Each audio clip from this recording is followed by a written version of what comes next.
Hi everyone, ரொம்ப important விஷயத்தோட தான் வந்திருக்கோம். ரவுண்ட் 1 முடிஞ்சு எல்லாருமே டென்டேட்டிவ் அலாட்மெண்ட் கன்ஃபர்மேஷன் முடிகிற நிலைமையில் இருக்கீங்க. இன்றைக்கி சாயங்காலம் 5 மணிக்குள்ளே கட்டாயமாக நீங்கள் சாய்ஸ் ஃபில்லிங் முடிஞ்சு வந்த ஒரு இன்ஃபர்மேஷன் இது. 5 மணிக்குள்ளே டென்டேட்டிவ் அலாட்மெண்ட் கன்ஃபர்மேஷன் நீங்கள் பண்ணணும். பண்ணாவிட்டால் கண்டிப்பாக நீங்கள் ரவுண்ட் 2க்கு ஆட்டோமேட்டிக்காக போயிடுவீங்க. இதுதான் மேட்ரு. ஸோ இப்போ என்ன நம்ம பார்க்க போகிறோம் அப்படின்னா, அக்செப்ட் அண்ட் ஜாயின் கொடுத்தவங்க எவ்வளோ பேர் அப்படிங்கிறது தெரியல, ரிப்போர்ட் வந்தால் தெரியும். அக்செப்ட் அண்ட் ஜாயின் கொடுத்தவங்க யாரெல்லாம், எனக்கு அந்த கல்லூரி பிடிச்சிருக்குது, நான் அக்செப்ட் அண்ட் ஜாயின் கொடுத்துட்டேன், ரொம்ப சந்தோஷமாக இருக்கேன், எனக்கு மனப்பூர்வமாக சந்தோஷம், எனக்கு அந்த கல்லூரியில் தான் சேருவேன் அப்படின்னு சொல்லி அக்செப்ட் அண்ட் ஜாயின் கொடுத்தவங்களுக்கு என்ன பண்ணணும் அடுத்தது அப்படிங்கிறத இந்த வீடியோவில் நான் சொல்ல போகிறேன். அண்ட் கீழே அந்த டிஸ்கிரிப்ஷன் பாக்ஸில் இருக்க கூகுள் ஃபார்மை ஃபில் பண்ணுங்கள், ரவுண்ட் 2 மாணவர்கள். அண்ட் ஆல்சோ வந்து பார்த்திங்கன்னா கட்டாயமாக இந்த கீழே அந்த லைக் பட்டனை கிளிக் பண்ணி வாட்ஸ்அப் சேனல் லிங்க்கில் வந்து ஜாயின் பண்ண. இந்த லைக் போட்டிங்கன்னா நான் வாழுவேன், இல்லைனா சரி ஓகே. இங்கே என்னெல்லாம் கொண்டு போகணும் சர்டிஃபிகேட்ஸ் அப்படிங்கிறது அப்புறம் சொல்கிறேன். ஃபர்ஸ்ட் ஆஃப் ஆல் நல்லா தெரிஞ்சுக்கோங்க, அக்செப்ட் அண்ட் ஜாயின் கொடுத்த உடனே என்ன ஆகுனா, நாளைக்கு காலையில் அதாவது நமக்கு வந்து 19ஆம் தேதி காலையில் வந்து பார்த்திங்கன்னா ப்ரொஃபஷனல் அலாட்மெண்ட் ஆர்டர் வந்து ரிலீஸ் ஆகும். அதுலேயே எல்லா விவரமும் போட்டிருப்பாங்க, என்ன காலேஜ் அலர்ட் ஆகிருக்கு, என்ன கோர்ஸ் அலர்ட் ஆகிருக்கு, அப்படி இப்படின்னு சொல்லி எல்லாருக்கும் எந்த டேட்டுக்குள்ளே நீங்கள் போய் ஃபீஸ் கட்டணும், 5 நாளுக்குள்ளே ஃபீஸ் கட்டணும், உங்களுக்கு பணம் ரெடியாக வச்சுருக்கணும். சில கல்லூரிகள், ப்ரைவேட் கல்லூரிகள் பொறுத்த வரைக்கும் பணத்தை வந்து ஈஸியாக வந்து ஓகே 3 டேர்மாக கட்டுப்பா, இல்லைனா இப்போ கொடுத்துருப்பா ஒரு 30,000 கட்டு, அதுக்கப்புறம் கூட காலேஜ் திறந்ததுக்கப்புறம் கூட மீதி 30,000 கட்டு, 50,000 கட்டுன்னு சொல்லுவோம். ஆனால் ஒரு சில கல்லூரிகள், டயர் 1 கல்லூரிகள் மெயின்லி, நீ 3 லட்சம் இல்லை 2 லட்சம் என்ன ஃபீஸாக இருக்கட்டும், அந்த ஃபீஸை கட்டினாதான் நாங்கள் சேர்த்துவோம், நாங்கள் எடுப்போம், நாங்கள் உங்களை எடுப்போம் அப்படிங்கிறத சொல்லுவாங்க. இது வந்து நீங்கள் உண்மையான விஷயம். இதை வந்து நீங்கள் வந்து பயப்படுத்துறதுக்காக சொல்லலை. ஒரு கவர்மெண்ட் காலேஜ் அலாட் ஆகிருக்குன்னா பிரச்சனை இல்லை, யூனிவர்சிட்டி கேம்பஸ் அலாட் ஆகிருக்குன்னா பிரச்சனை இல்லை, ஃபீஸ் அவ்வளோ இருக்காது. அதே செல்ஃப் ஃபினான்ஸ் ப்ரைவேட் கல்லூரி, டயர் 1 கல்லூரியாக இருந்தால் கட்டாயமாக ஃபீஸ் கட்டி தான் ஆகணும் இல்லை, அவங்க அப்படி சொல்லுவாங்க. ஆனால் நீங்கள் பேசி இது பண்ணி அந்த ஃபீஸை வந்து இப்போதைக்கு நான் வந்து ஒரு பார்ட் பேமெண்ட் கட்டுறேன் அப்படிங்கிறது நீங்கள் தான் பேசணும். இப்போது கவர்மெண்ட் என்ன சொல்லியிருக்குன்னா 19 19, 20, 21, 22, 23 இந்த 5 நாளுக்குள்ளே போய் ரிப்போர்ட் பண்ணணும்னு சொல்லுது. யாரை? அக்செப்ட் அண்ட் ஜாயின் கொடுத்தவங்கள. அங்கே காலேஜில் போய் ரிப்போர்ட் பண்ணணும். காலேஜில் போய் என்ன வச்சு ரிப்போர்ட் பண்ணணும்? உங்களுடைய ப்ரொஃபஷனல் அலாட்மெண்ட் ஆர்டர் கொண்டு போகணும். அவசரப்பட்டு போகாதீங்க. என்ன நான் சொல்கிறேன், என்னெல்லாம் தேவைப்படும் அப்படின்னு நான் இங்கே கொடுத்துருக்குறேன், அதெல்லாம் நீங்கள் எடுத்துகிட்டு போகணும். அண்ட் ப்ளஸ் என்ன காலேஜ் கிடச்சிருந்தாலும் சரி அந்த காலேஜுக்கு ஒரு டைம் ஃபோன் பண்ணிவிடுங்க. அந்த காலேஜுக்கு ஃபோன் பண்ணி எவ்வளோ ஃபீஸு சார், என்னெல்லாம் நாங்கள் கொண்டு வரணும், ஏன்னா ஒரு காலேஜுக்கு வேரி ஆகும். இது வந்து கவர்மெண்ட்டில் அந்த ப்ரொஃபஷனல் அலாட்மெண்ட் ஆர்டரில் சொன்ன விஷயம். இதெல்லாம் ஏதாவது எக்ஸ்ட்ராவாக கேட்குறாங்களா அப்படிங்கிறது நீங்கள் அந்த காலேஜுக்கிட்ட தான் கேட்கணும். ஆனால் எனக்கு தெரிஞ்சு பணம் தான் மெயின், சர்டிஃபிகேட் அப்புறம் தான். பணம் கரெக்டாக இருக்கா வந்து சேரு, அவ்வளோதான்.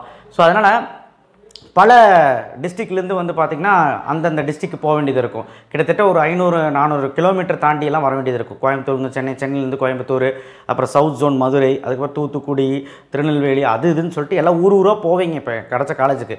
அப்போ அதனால் இந்த 5 நாள் கூட போக முடியுமான்னு கேட்டால் கட்டாயம் போக முடியும்.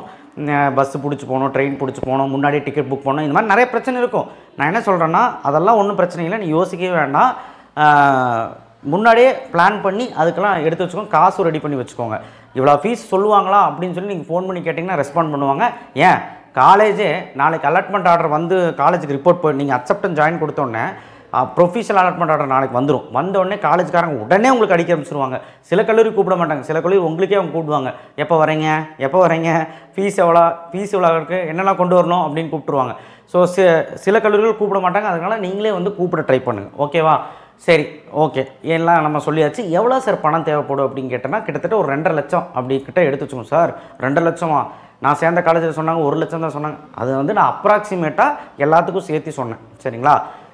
காலேஜெல்லாம் வேரி ஆகுதில்ல, அப்போ ஃபீஸும் வேரி ஆகலாம், அப்ராக்சிமேட்டாக சொன்னேன். ஓவரால் ஒரு மேக்ஸிமம் 2.5 லட்சத்துக்குள்ளே எடுத்து வச்சுக்கோங்க.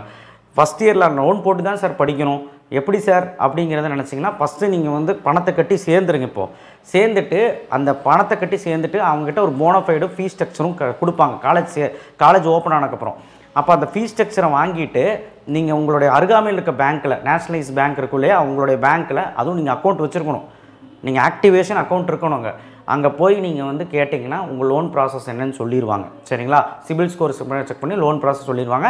ஃபஸ்ட் இயர்லேருந்தே க்ளைம் பண்ணிக்கலாமான்னு கேட்டால் க்ளைம் பண்ணிக்கலாம். அது மேனேஜரை பொறுத்தது எல்லாமே. அவங்க 4 லட்சம் தருவாங்களா 7 லட்சம் தருவாங்களா அப்படிங்கிறது. இது நிறைய பேருக்கு அந்த குழப்பம் இருக்குது, அந்த லோன் பிரச்சனை. அதை பற்றி நம்ம தனியாக பேசுவோம். இப்போது நீங்கள் அந்த 5 நாளுக்குள்ளே என்னெல்லாம் கொண்டு போகணும், என்னெல்லாம் ரெடி பண்ணி வைக்கணும்னு நான் சொல்லிடுறேன். பாஸ்போர்ட் சைஸ் ஃபோட்டோ ஒரு 4 அண்ணா எடுத்து வச்சுக்கோ. 10 பாஸ்போர்ட் சைஸ் ஃபோட்டோ வந்து எடுத்து வச்சுக்கோ. இப்போ இருக்க ஃபோட்டோ இப்போவே எடுத்து வச்சிரு. சும்மா 10th mark sheet, 11th 12th mark sheet எல்லாம் ஒரிஜினல் கையில் வச்சுக்கோ. எல்லாமே 2 காப்பி ஜெராக்ஸ் வச்சுக்கோ. டிசி அண்ட் கான்டாக்ட் சர்டிஃபிகேட் ஸ்கூலில் கேட்டாலே தருவாங்க. பர்மனன்ட் கம்யூனிட்டி சர்டிஃபிகேட் டிஜிட்டல் ஃபார்மேட்டில் இருக்கணும். அது வந்து ஒரிஜினலும் ஜெராக்ஸ் 2 வச்சுக்கோ. ஃபஸ்ட் கிராஜுவேஷன் சர்டிஃபிகேட் ஒரிஜினல் கையில் இருக்கணும். அது கூட ஜாயின்ட் டிக்ளரேஷன் ஃபார்ம்னு இருக்காது என்ன சார்? ஜாயின்ட் டிக்ளரேஷன் ஃபார்ம் அது டிஸ்ட்ரிபியூஷன் பாக்ஸ்லாம் நான் கொடுக்குறேன்.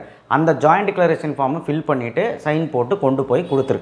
அதே மாதிரி மெடிக்கல் ஃபிட்னஸ் சர்டிஃபிகேட். ஐயோ, மெடிக்கல் ஃபிட்னஸ் சர்டிஃபிகேட்லாம் நாங்கள் டாக்டர்கிட்ட போய் எப்படி சார் 5 நாள் எடுக்கிறது? ஒன்றும் கிடையாது. மெடிக்கல் ஃபிட்னஸ் சர்டிஃபிகேட் நானே தரேன். டிஸ்கிரிப்ஷன் பாக்ஸில் இருக்குது. ஜாயின்ட் டிக்ளரேஷன் ஃபார்ம் நானே தரேன். ஃபஸ்ட் கிராஜுவேஷன் இருக்கிறவங்க மட்டும்தான் இது தேவை. மெடிக்கல் ஃபிட்னஸ் எல்லாத்துக்குமே தேவை. ஒரு சில கல்லூரிகள் அது கண்டுக்கிறது இல்லை. ஆனால் நீங்கள் எடுத்து வச்சுருங்க.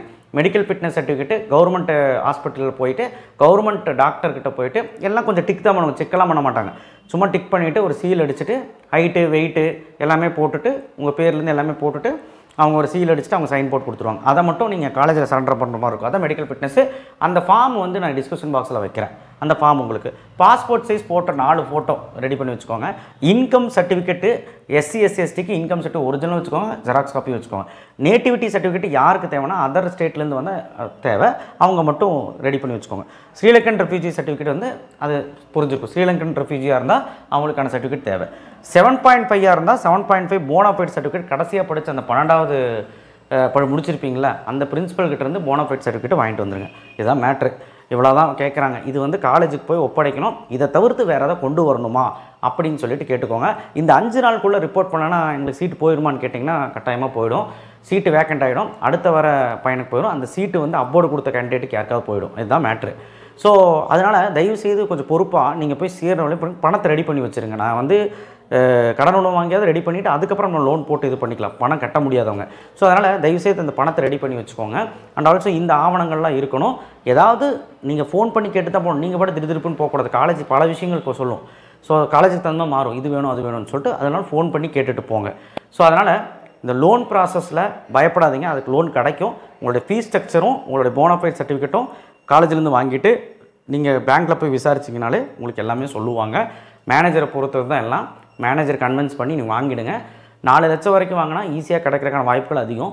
7 லட்சத்துக்கு மேலே வாங்கணும் அப்படின்னா கட்டாயமாக வந்து பார்த்திங்கன்னா கொலட்ரல் கேட்பாங்க இல்லை. ஸோ அதனால் அதுக்கும் ரெடியாக இருங்க. சரிங்களா?